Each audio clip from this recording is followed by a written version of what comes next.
It's Tamara. You said it right the Tamara, first well, time, and that is... good. Thank you, and welcome to the program.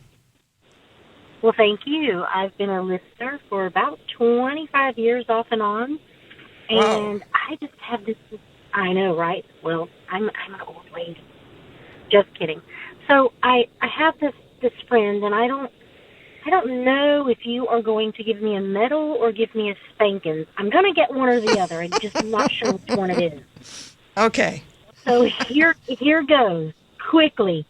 We were backyard friends. We lived behind each other for about 7 years, and we remained being friends throughout our entire life. Only we have zero in common, other than we're both girls, and we were neighbors. That's about all we have in common. But I've always felt sorry for her because she was controlled by her parents a lot. My parents were not, mine were strict but not controlling. And long story short, when she turned about 11, she started her cycle really young. For back then, that was in the 70s, that was really young. And she just kind of fell apart. And then they diagnosed Okay, her I assume that you're both a lot older than 11, so can we talk today about what's happening today?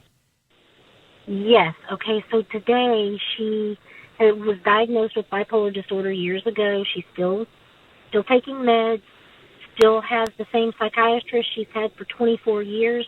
The meds, they've changed them. They've done all these things. They're not really working. So I get these phone calls from her, and she's just falling apart. Or I'll call her and say, hey. And before I can say anything else, she goes, and just falls apart.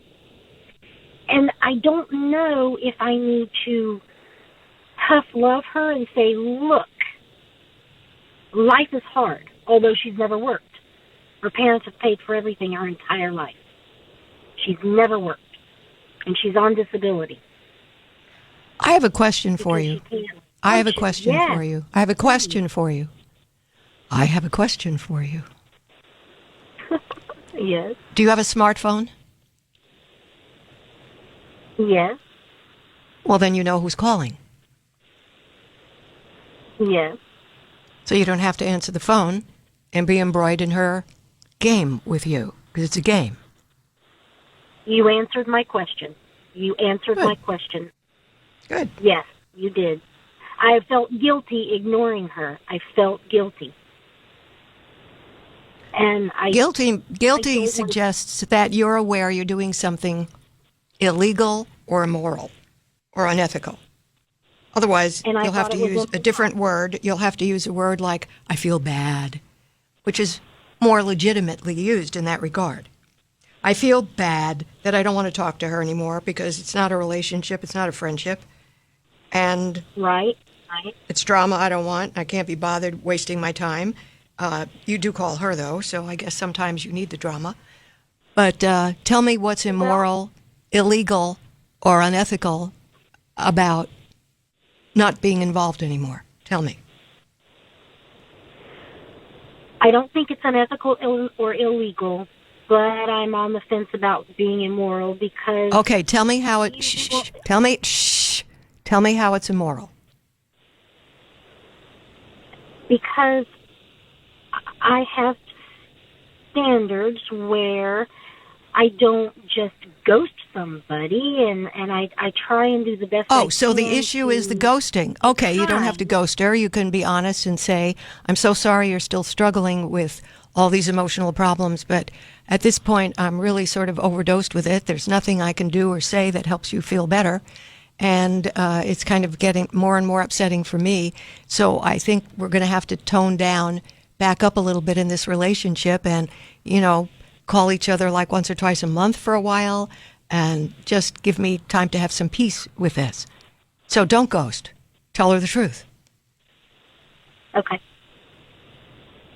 All right. Okay. Appreciate your call. My number, 1-800-375-2872. Before we break,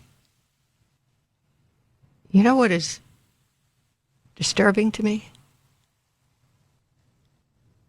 It was building but I took another call.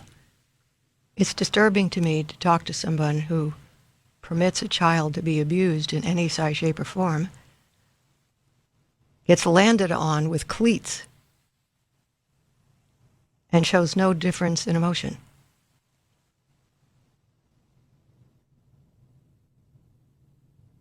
It's alarming. My number, 1-800-375-2872. Be right back. The Dr.